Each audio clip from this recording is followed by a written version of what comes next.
Bonjour et bienvenue à tous au Divalto Talk, votre rendez-vous mensuel parlant de marketing, de technologie et d'innovation. Aujourd'hui, j'ai le plaisir de recevoir Stéphane Coulot, le CEO de Webmecanic. On va parler de marketing automation, de ses enjeux et du futur. Bonjour Stéphane. Bonjour Fabien. Stéphane, est-ce que tu pourrais te présenter, nous présenter Webmecanic s'il te plaît? Webmecanic a été fondé en 2012. Je suis le président et le fondateur de Webmecanic. On est éditeur de logiciels de marketing automation en mode SaaS. On est une quinzaine de personnes basées dans cette magnifique ville d'Annecy. C'est vrai qu'on a la chance d'être au lac d'Annecy aujourd'hui et de pouvoir profiter de ce superbe cadre. Stéphane, tu parlais de marketing automation avec Webmecanic. Est-ce que tu peux nous définir le marketing automation, s'il te plaît? Alors le marketing automation, on le définit traditionnellement en disant c'est le bon message envoyé à la bonne personne au bon moment. Je pense que c'est plus que ça, c'est l'industrialisation du marketing. C'est-à-dire que c'est à un moment donné tout ce qui va permettre de faire fonctionner l'entreprise en mode 24/7 avec des process. Donc c'est pour ça que je parle d'industrialisation, comme des machines-outils. C'est des process qui vont permettre aussi une standardisation de la qualité en termes de relationnel. Tout en, évidemment, on va uniformiser, mais on va aussi ultra personnaliser. Donc ça peut paraître antinomique, mais ça ne l'est pas. Par rapport à ce que tu disais, tu parlais de concept, d'industrialisation. Est-ce que le marketing automation est réservé à des pans de services particuliers ou tu peux avoir du marketing automation sur des RH? Est-ce que tu peux, je sais pas, activer du marketing automation sur de la com, sur d'autres services, ou est-ce que c'est vraiment marketing? Ce dont tu parles, quand tu parles de RH, tu parles finalement de marketing RH. Hein. Donc tout ce qui peut être marketé, et le RH l'est aujourd'hui dans des postes qui sont pénuriques, où on veut mettre en avant l'entreprise, on veut mettre en avant des postes, on veut mettre en avant des personnalités au sein de l'entreprise pour en attirer d'autres. Donc on fait bien du marketing dans les RH. Donc c'est toujours du marketing, mais appliqué à d'autres domaines où traditionnellement on ne fait pas beaucoup de marketing. Je prends un autre exemple, les experts comptables étaient interdits de marketing pendant très longtemps par la loi. Et tout d'un coup, on les autorise à en faire. Donc c'est un peu la même chose qu'avec les RH, mais lié à un secteur d'activité. Les bouleversements qu'on a pu avoir, que ce soit sur le marketing automation ou sur le marketing au global, ou même sur des secteurs d'activité, comme tu le disais, sur les experts comptables, comment ça a pu révolutionner justement l'applicatif du marketing automation dans les marchés? Est-ce que tu as vu des différences sur les 5-10 dernières années? Est-ce que tu as vu une montée en puissance justement sur ce marketing? Alors l'avantage du marketing automation, c'est que quand c'est bien fait, ça se voit pas. Hein, c'est seamless comme disent les Américains. Quand ça se voit, c'est voilà, c'est comme le cinéma, hein, on ne doit pas voir le décor. Et en revanche, oui, on voit la différence surtout en interne en fait, où les rôles des gens ont changé. Déjà le rôle du commercial, évidemment, c'est ce qui est le plus évident, mais il ne passe plus son temps à prospecter des fichiers. Je l'ai fait, hein, donc je vois très bien ce que c'est. Nous, en tant que consommateurs, alors consommateurs B2B, acheteurs ou fonctionnels, ou en B2C, on est beaucoup moins harcelés. On reçoit beaucoup moins de coups de fil. D'ailleurs, ils sont d'autant plus insupportables qu'on en reçoit peu aujourd'hui. Donc c'est surtout là où on le voit. En fait, on voit la différence de comportement. Donc les gens qui ont 15 ans aujourd'hui, ils ne le voient pas, mais les gens qui ont 50 ans comme moi, ils le voient vraiment. Je vais juste rebondir sur un point parce que là tu parlais en fait de sales, donc globalement du commercial qui appelle, qui fait du démarchage téléphonique. On rentre sur des nouvelles méthodologies. Aujourd'hui, comment tu lierais un marketing automation à du social selling par exemple? Parce que c'est un peu ce que tu expliquais aussi. Quelles sont les similitudes, quelles sont les différences? Stratégiquement, comment tu implémentes l'un sur l'autre, etc., etc., etc. Oui, alors social selling, SEO, SEA, etc., etc. Tous ces termes-là, ces acronymes sont tout à fait complémentaires. En fait, ce sont des activités qui vont conduire à un moment donné à produire des contenus, les mettre en avant et des process qui vont prendre la suite en termes d'autres contenus. Comment j'attire à partir d'un contenu des gens sur d'autres contenus jusqu'à un moment donné où il y a des personnes véritables qui vont prendre le relais dans une conversation qui va devenir réelle. Donc c'est vrai pour le commercial, mais c'est vrai aussi pour le SAV, c'est vrai pour n'importe quoi. Quand je prends rendez-vous avec mon médecin au travers de Doctolib aujourd'hui, j'ai bien un process de marketing automation qui part d'une action sur un mobile ou sur un site web, qui va me confirmer automatiquement mon rendez-vous, qui va me le rappeler avant que je sois au rendez-vous, qui éventuellement va me rappeler d'autres choses derrière. On pourra aller beaucoup plus loin en termes de marketing automation à partir du moment où on sera intégré dans des processus médicaux avec le dossier patient par exemple. Je ne sais pas du tout si c'est prévu par le ministère de la Santé, mais ça pourrait l'être, où on prévoit déjà les prochains rendez-vous en fonction du diagnostic, etc. On pourrait aller encore beaucoup plus loin, mais on a déjà un début de marketing automation au niveau de la santé avec les médecins. Et là, par rapport à ce que tu décris, en fait, ces scénarios, parce que ce sont des scénarios de marketing automation, dans la mise en place opérationnelle, si maintenant on était vraiment sur une opérationnalité d'entreprise, tu es patron d'entreprise, tu fais de la communication en B2B spécifiquement, donc business to business. Aujourd'hui, qu'est-ce que tu favoriserais? Quels sont les pans que tu vas favoriser? Comment tu crées un scénario? Et surtout, quel est le ROI que tu peux attendre d'un scénario? C'est ça aussi qui va intéresser nos auditeurs, parce que quel est le coût et quel est le ROI derrière? Alors on est nos propres clients, hein, donc on applique tout ça. Donc j'ai juste à me rappeler un peu ce qu'on fait, nos écueils et nos réussites. Je pense que d'abord le principal, c'est que déjà c'est déjà une stratégie d'entreprise. On est bien d'accord, hein, c'est pas juste du marketing opérationnel. J'ai pas de jugement de valeur là-dessus, mais sinon c'est l'outbound marketing. On va faire un envoi d'email, etc. Ça reste opérationnel. Non, on parle bien d'une stratégie qui va modifier considérablement les rapports des gens dans l'entreprise à ses clients, mais les rapports des gens à l'intérieur de l'entreprise également. Et ça implique plein de choses. Alors en termes je pense qu'il faut revenir à des basiques, c'est-à-dire qu'à un moment donné, on revient toujours à des processus qu'on connaît déjà. C'est-à-dire que les meilleures pratiques, aussi bien au niveau acquisition de nouveaux clients, fidélisation des clients ou rattrapage d'un loupé en termes de SAV par exemple, on a des expériences dans l'entreprise, qu'elle ait 5 ans, qu'elle ait 20 ans, qu'elle ait 50 ans, qui existent. Donc il faut faire parler les gens, hein, c'est la maïotique en psychologie, c'est faire parler les gens pour retrouver les bons process. Et après, une fois qu'on a les bons process, qu'est-ce qu'on aimerait avoir dans l'idéal qui fonctionnerait en 24/7? Et c'est là où on va commencer à réfléchir automatisation, où on va automatiser certaines parties, et il y a d'autres parties qu'on va garder réel avec des vraies personnes. La livraison, il y a toujours quelqu'un qui vient sonner à la porte pour livrer le paquet. Et bien ce moment-là est important, on va peut-être modifier ce moment-là, mais il y a plein de choses qu'on peut automatiser en amont. Hein, on le voit aujourd'hui, on est prévenu par SMS, on est prévenu par email, en aval, éventuellement pour le colis, est-ce qu'il a été bien reçu, est-ce qu'il a été bien déballé, est-ce que le contenu correspond. Souvent c'est là-dessus, d'ailleurs il y a très peu d'automatisation qui est faite aujourd'hui dans le post-livraison. Là on parlait, je reprends l'exemple des SMS, donc là on est sur des canaux de sortie, donc c'est par exemple tu vas te dire, comme sur la livraison, aujourd'hui je veux, à partir du moment où mon colis a été livré ou avant qu'il soit livré, recevoir un SMS pour me prévenir qu'il va être livré.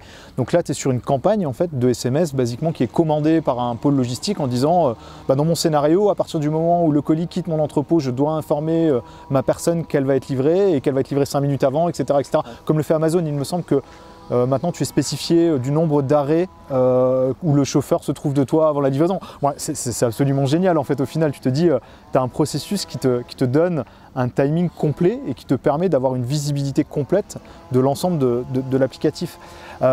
Ma question aussi, elle va tourner autour de ta stratégie d'entreprise, puisqu'aujourd'hui, spécialiste marketing, tu te dis, mon rôle, ça va être de faire du branding, ça va être de faire des stratégies d'entreprise marketing, de pouvoir développer une stratégie marketing, une strat de com. Comment tu imbriques en fait ce marketing digital? Parce qu'on voit aujourd'hui, malheureusement, avec la crise sanitaire qui s'est passée, que tous les besoins de marketing digitaux sont de plus en plus forts dans les entreprises, comme le e-commerce se développe, etc.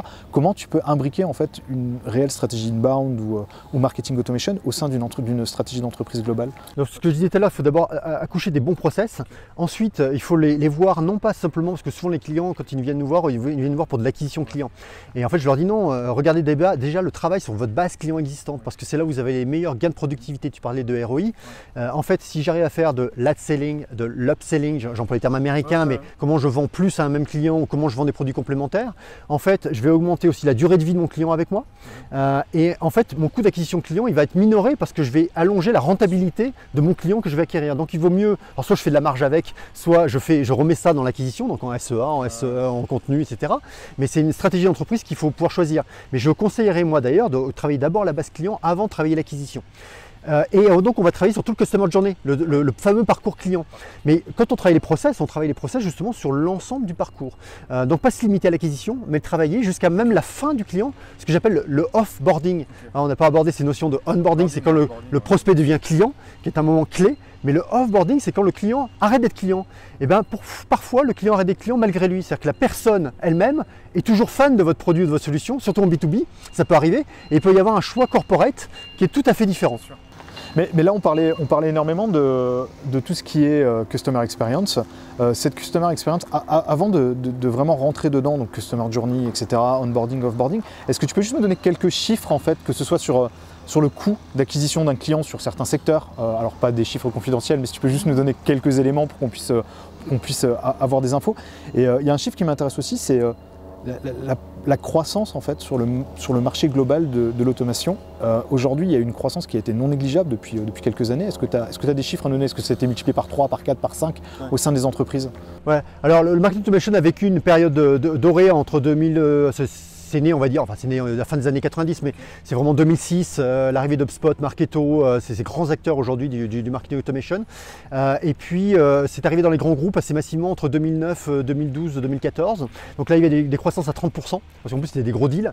Et puis 2016-2018, on a vu arriver tout le SMB, le Small Medium Business, donc le PME ETI, on dirait en pays francophone. Et là on est aujourd'hui sur des croissances à 15-20%, mais avec des volumes plus faibles parce que c'est des moins gros montants en termes de chiffre d'affaires, mais qui concernent beaucoup plus de monde en fait. Donc aujourd'hui il y a une éculturation qui est très forte. Exactement, tout secteur d'activité.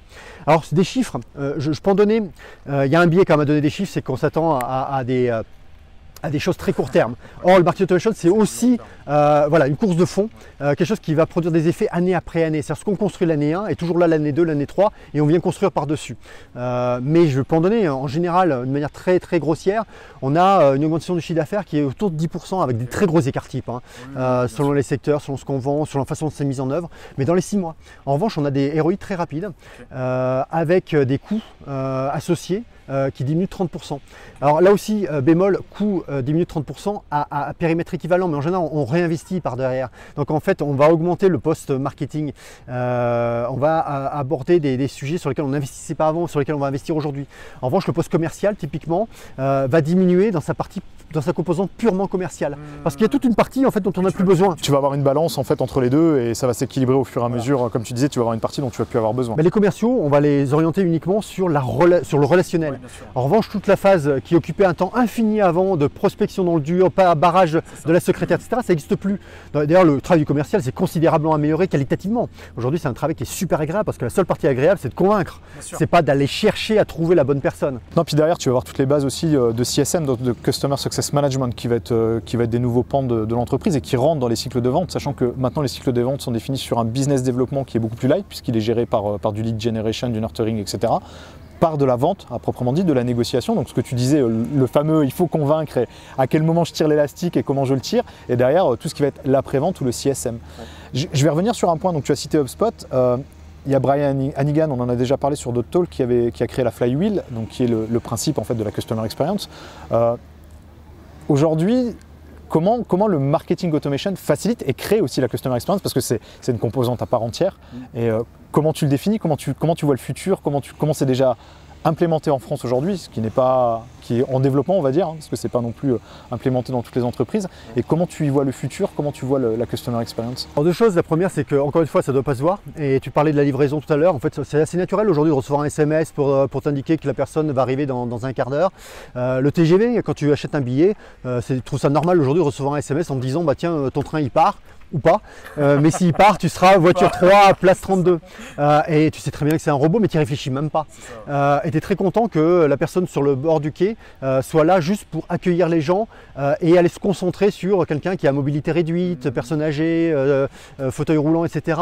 Mais que tous les autres finalement aient l'information dont ils n'ont plus besoin de la personne elle-même, qui va se concentrer vraiment sur là où il est parfaitement utile. Donc c'est en fait c'est cette invisibilité des ficelles qui va être importante à voir. Et tu parlais de social selling tout à l'heure, c'est une composante importante je trouve, parce que du coup le travail des personnes devient de moins en moins anonyme et de plus en plus personnel, contrairement à ce que voudrait dire le marketing automation et l'industrialisation, terme que j'ai employé tout à l'heure. Pourquoi? Parce qu'on va industrialiser des process qui n'ont pas de valeur ajoutée, sur lesquels la personnalisation juste une personnalisation de voiture 3 place 32, bon ok, mais c'est des données chiffrées. En revanche, le chef de gare, lui, la façon dont il aborde, la façon dont il est disponible pour les gens est super importante. Et que ce soit un SAV ou un commercial, etc., c'est là où on va libérer les gens de contingences finalement techniques qui n'apportent pas de valeur dans la relation client, pour se focaliser. Alors il faudrait qu'ils soient formés aussi. Donc les RH devront rentrer dans le marketing automation, devront être impliqués dans le marketing automation, mais pour former, pour éduquer, pour révéler aussi des vraies personnalités dans les qualités de relations interpersonnelles.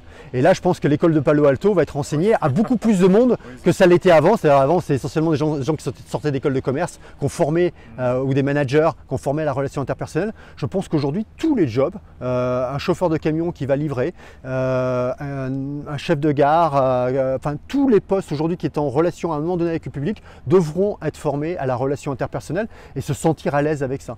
Et ça, c'est c'est quand même chouette parce que c'est des choses qui servent aussi aux gens dans le titre de leur vie privée.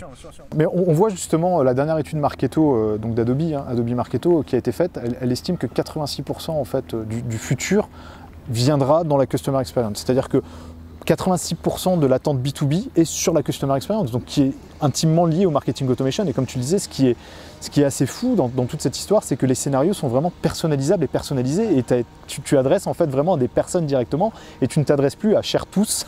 Je prends cet exemple de Cher tous parce qu'on a tous reçu à un moment donné un mail Cher tous qui vient tout de suite et on ne sait pas ce qu'il y a derrière, et c'est complètement impersonnel. Mais ça peut créer un décalage, de rappeler des codes vintage d'un autre marketing par exemple, de notre temps. Bien sûr. Ça peut être aussi marrant.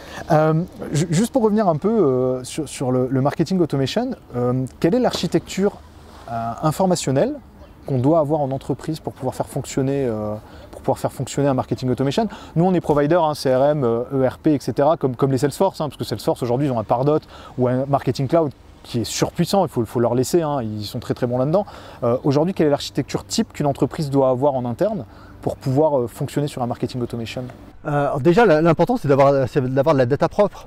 Ça, c'est le Graal depuis les bases de données relationnelles, donc les débuts des années 80. Mais c'est le Graal avec les ETL, les fameux systèmes qui permettent aussi de relier les datas entre elles, etc. Bon, aujourd'hui, je pense que le CRM, et c'est Salesforce qui le dit d'ailleurs, Alexandre Daillon, qui est le patron de la vision produit, qui est un Français, Cocorico, dit le CRM devient l'ERP de l'entreprise aujourd'hui.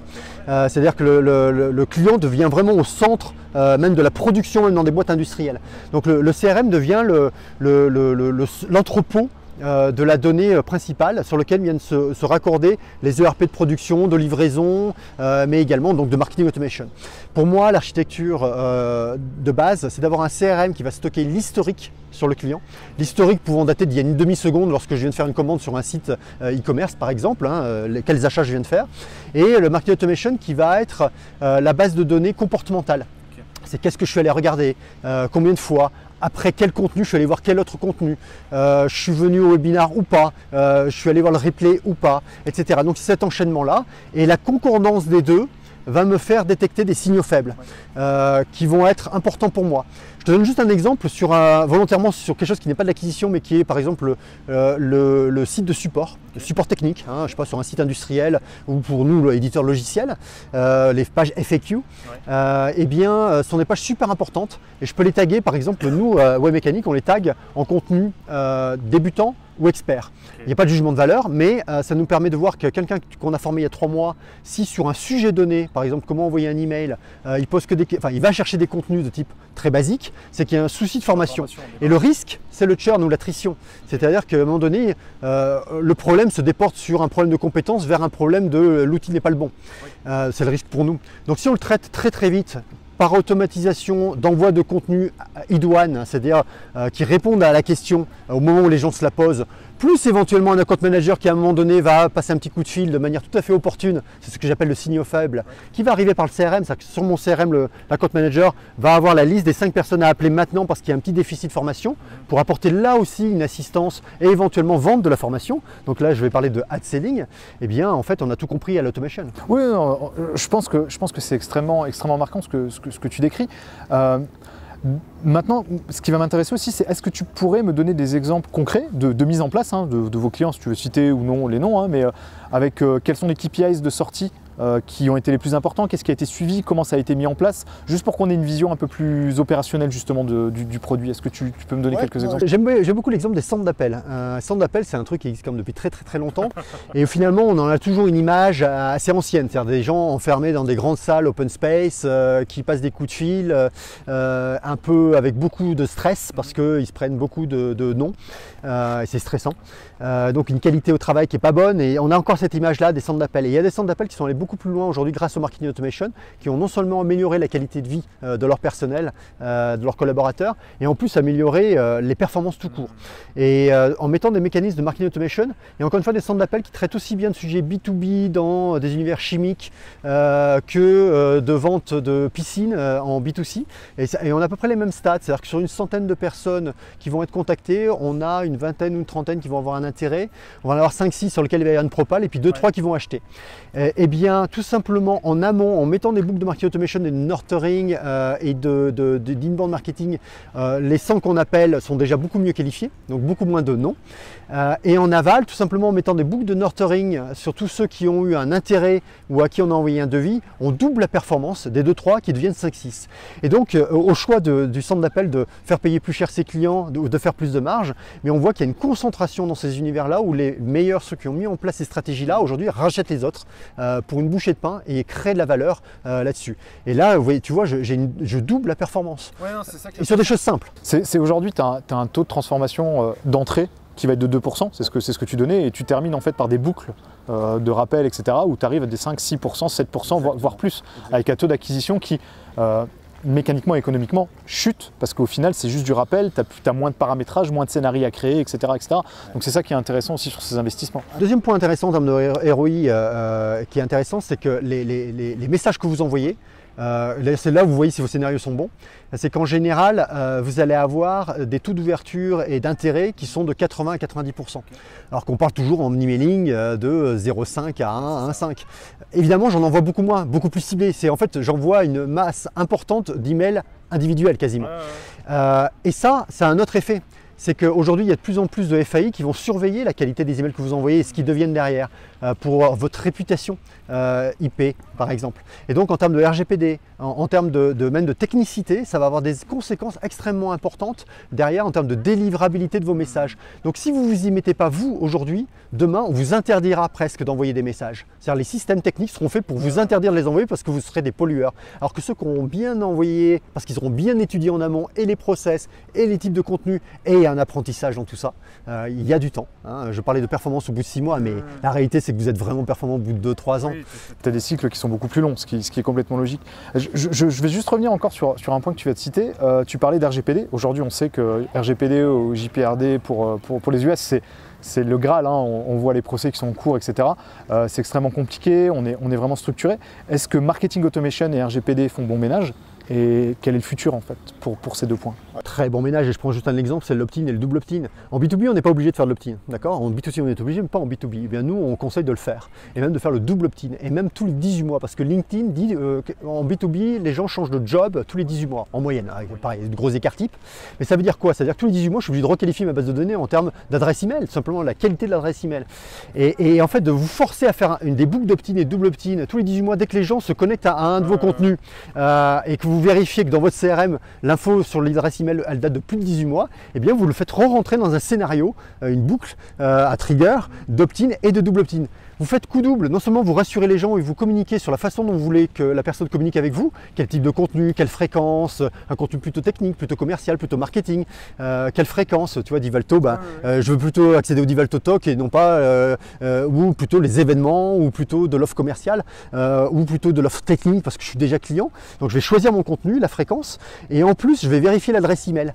Et ça va offrir en plus des signaux faibles de « Ah tiens, il a changé de job, mais c'était un bon client, quelqu'un qui nous aimait bien, la boîte dans laquelle il est allé n'est pas un client, en plus je sais éventuellement que c'est un concurrent qui est, c'est la bonne occasion pour l'appeler parce qu'ils vont peut-être changer de système grâce à la relation et cette personne qui rentre dans cette boîte. Donc je fais coup triple en fait là-dedans. C'est ça, parce qu'au final, si tu extrapoles un peu, tu te dis non seulement tu définis tes personas, tu as une possibilité de les suivre, tu as une possibilité de les requalifier, de les refidéliser, et en plus tu es aligné avec la loi. Donc c'est vraiment, tu es vraiment sur un globe. 20 ou 30% de ma base que j'ai pas pu requalifier d'une manière ou d'une autre, et ben je la laisse de côté. Je la laisse dormir tranquille, je n'envoie plus rien dessus. Donc en fait, c'est ce que je dis toujours, 100% de ma base est qualifiée en permanence grâce au marketing automation.